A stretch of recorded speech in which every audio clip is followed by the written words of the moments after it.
the Point with Michael Williams.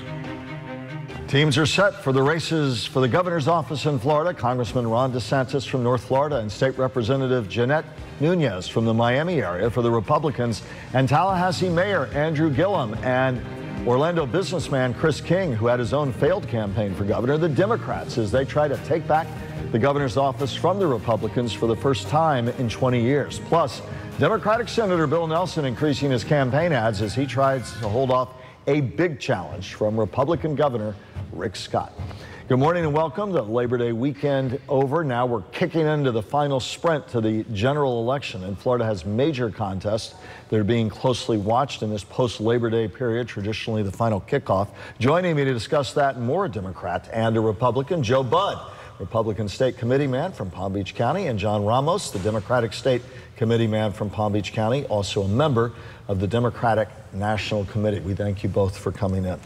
Thank you. Appreciate it. Heated races. At one point, Rick Scott, the Senate side, we'll start there first. We talked a lot about the governor's race last week, as you at home know. We're going to talk a lot about that now. But Rick Scott, in his bid against Bill Nelson, said in a speech recently, and I quote, he read from a prepared text, quote, "The Democratic ticket of Bill Nelson and Andrew Gillum offers a very clear, very liberal, very radical, and very risky direction for our state and country. Clearly an effort to tie Nelson and Gillum together at the hip by both Scott and by Mr. DeSantis on the gubernatorial side." Your reaction to that comment? Well, I think he's right from a perspective that even the movement of the Democrat Party right now in recent polls, 57% of them lean towards socialism now. How do you define socialism? Well, socialism is a government intertwined controlling of production and benefits for people, and so it's a lot of involvement, a lot of regulations, and we saw that during the Obama years, and the economy didn't do very well as a result of it. But socialism is an easy word to throw around. We have Social Security. You're not saying get rid of that. We have Medicare. We have benefits for veterans. We have government involved in everything from our interstate highways to our health care, the National Institutes of Health. So isn't socialism just an easy way to tack on a scare tactic against the Democrats? Well, it's extra involvement. It's hands-on everything. I think this morning on CNBC, Rick Santelli showed a capture of putting a boot on his neck. And when you have socialism, you have regulation. It's a boot in the neck of small business. But you're not advocating getting rid of Social Security? Well, I think the Republicans have not fought that fight and probably won't fight that fight. We think that we've come to a conclusion that we all believe in a safety net. It's something we contribute. A social safety net. Well, it's a safety net, but it's something that I'm paying for myself. It's not something that the government is paying on my behalf. In fact, most people, when they retire, end up getting more money from Social Security than they end up putting in. Stats show that. Mr. Ramos, you're hearing this. I want you two to debate each other as much as the questions going back and forth here. Your take on what you're hearing. Okay, well, first start with Mayor Gillum and Senator Nelson are part of the same team. They're both strong Democrats. Senator Nelson has shown strong leadership through the number of years that he has been senator. But to the specific question that Mr. Scott poses about the ticket, you heard the critiques of Mr. Gillum and Mr. Nelson. Your reaction to that critique, that they're taking us down a socialist path? Yeah, it's a terminology that's blasted out there, starting from all the way from the top. Well, you know, we have a president who has, for the past 2 years, thrown these terms out left and right to whoever he feels like. So it's a term that should not be taken literally. Well, on the flip side, Republicans argue, and many others argue, Andrew Gillum's for Medicare for all. Many argue that we already have entitlements, that, among other things, entitlements are the biggest cost of the rise in our national debt. How much more can we afford?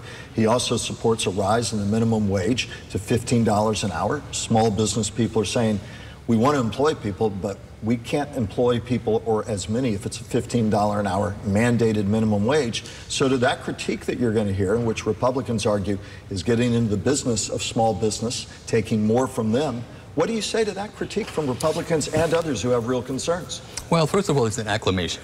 We've had an acclamation of what's being laid out there regarding $15 an hour, Medicare for all.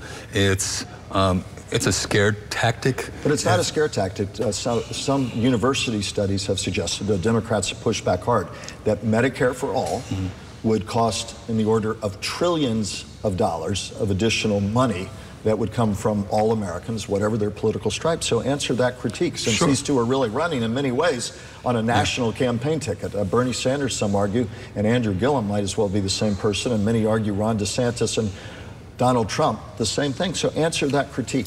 Where's the money coming from? Absolutely. First of all, we're not, they're federal dollars that we can be receiving, and we're not because of Governor Scott. That's number one. And he has not broached that, and it's a shame, because it's dollars that are deserved for those that are in need of the medical care, number one. And number two, the past 8 years under Governor Scott, and I would say the past 20 years with respect to under a Republican governorship, that we have done a disservice to the Florida residents. Florida workers, where they've cut down on their health care. They have cut down on, as far as on wages. Take this or take it or leave it. Mr. Budd, your reaction? Well, you make a point. You bring up Medicare for all, and that number is exactly $3.26 trillion a year.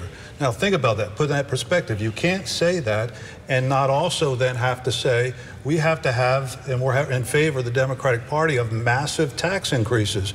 Because if you look at $3.26 trillion a year, the federal revenues in 2017 I'm not sure it's a year. I think it was 32.6 trillion over 10 years. So it's 3.26 trillion a year. In fairness, that study has been disputed by some, although all studies suggest we're talking a number with a trillion attached to it. But 3.26 trillion, the federal revenues are 3.42 trillion. That's a 100% tax increase just to have Medicare for all. So you can't say Medicare for all and not say we want massive tax increases. And that's part of the problem that Andrew Gillum will bring to the table. Talk about how you'll counter the flip argument that several million Floridians are without health care because the Affordable Care Act and money that would have helped with Medicaid, the Republican legislature said no thanks. It's going to be, as many have pointed out, a very stark choice between Mr. Gillum and Mr. DeSantis. And I want to talk a little bit about their running mates in a moment, but how will he counter the fact and the critique that you don't care about people who are without, trying to give them a helping hand, and you didn't do anything, Republicans and Mr. DeSantis, you won't when given the chance? Well, first of all, the Affordable Care Act was broken right out of the gates, okay? So the fact that there's I think the numbers are approximately a little over 1 million Floridians are uninsured as a result of that gap between the regular Medicaid levels and the expanded Medicaid levels, okay, which I think was 130% of the poverty rate, okay? That's federal money that comes in, but that's not money that grows on trees. That's money that you and I have to pay through taxes, through our hospital taxes and all those types of things. We pay for all of that, and there are programs in place that people can go. You only have to earn, I think, $11,000 a year to qualify for 100% subsidy on the Affordable Care Act. It's not a high margin. If you were advising a campaign, what are the chief issues you think the DeSantis campaign and the Scott campaign should hammer home? Many think that the whole race is being subsumed by national issues, but as you look at Florida, as you look at what's unique about Florida, as you look at the issues, what would be your message to both of those campaigns, what they should hammer home from now to election day? Hammer home the negatives of the high tax increases that come from these socialistic positions. The lawlessness of again, Andrew Gillum wants to abolish ICE as one of his positions. Which he does not have the latitude to do as governor. He said he would champion it. He would not have latitude as governor to do that. Well, obviously. He does have latitude as governors to get law enforcement, not to work with the federal law enforcement. So that's a problem as well. So I think the normal American citizen wants to live in a law-abiding society. Is this a referendum, this whole campaign, whether it's gubernatorial Senate race, ultimately is a referendum on Donald Trump? I would say yes, and only because of his control, his sphere of influence. He got to support or endorse DeSantis, and just with his network that he has across the country, that he has put a thumbprint on the various races that are occurring this November and even 2020. One in Florida, people say ultimately comes down to jobs. The jobs numbers, employment's at some 40-odd-year lows. Going to be a tough argument to make. Conservatives are going to argue he's putting people on the bench that they like. How ultimately do you counter that? If it's really a referendum on whether you like Sanders-style government or Trumpism, what's the closing argument need to be for the Gillum campaign and also for Bill Nelson? Sure. And it's been said repeatedly the past year or two by both. Number one is education, and the other is climate change. Those are critical. They have a huge impact on the state of Florida. And the debate is about public schools money versus charter school money, and the whole issue about climate change and what to do about it. You think those will be crucial wedge issues in the next few months? Oh, no question. No Mr. question. Budd? To those two issues specifically. Well, education, where Democrats argue charter schools are draining the money for public schools, and where Democrats argue that under the Scott administration, for a period, you weren't even allowed to say the words climate change. Look, capitalism, competition has always increased the output. That's why the United States of America is the greatest nation in the world, because of the opportunity presented through capitalism. So in a charter school scenario, that creates competition, and that creates a better outcome. Climate change, we live on a peninsula. Many argue Republicans are ignoring an issue at Florida's peril. It will be an issue in this campaign. I mean, climate change, there's some scientific issues out there, and then there's some flawed science out there. Do you believe climate change is happening and that man has a contributory impact on climate change? A very small amount. Based on what?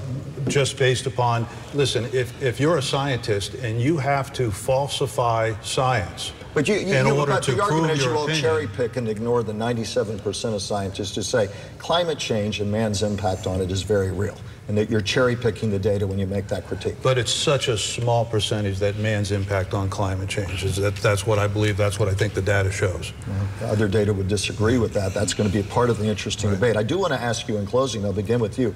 Oftentimes it's said the lieutenant governor, the second in command, has little impact on the race, but your take on Ms. Nunez would be the first Cuban-American, the state representative from Miami, and Chris King, a failed gubernatorial bid, now part of the ticket. How do you think it amplifies the ticket gubernatorial race? Yeah, I think Jeanette Nunez is a great addition, a good complement.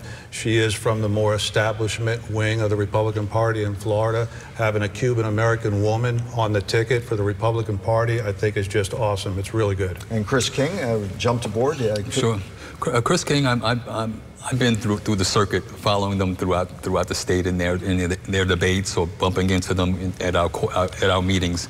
And Chris King is so much like Andrew Gillum, Mayor Gillum, in the sense of his passion, in the sense of family, and he has the energy to consistently push that message. And that's something that Mayor Gillum admired about Chris King. Well, it's going to be interesting for both of you. All polls right now show these races essentially are neck and neck in the moment. It's going to be a busy time and a run-up. Final brief thought. I think the polls, you really can't take a lot of consideration to them right now because Andrew Gillum was untested. I mean, he was running a distant 12, 14 percentage point behind the leader, and there was never any attack ads. But when you have the corruption in Tallahassee and all that stuff is brought forward, his beliefs on abolishing ICE and those types of things, those polls really don't mean anything because there's been no negative ads run against him at this point. Unfortunately, there'll be plenty of negative ads both ways in the coming months, depending on your point of view. But we thank you. We hope to have you back before the final tally. It's going to be an interesting few months, and we thank you for your time. Thank you for having us. Our roundtable also looks at the latest developments, both in the gubernatorial and Senate races, and how it all ties into what's going on in the White House and how it could impact the Florida vote.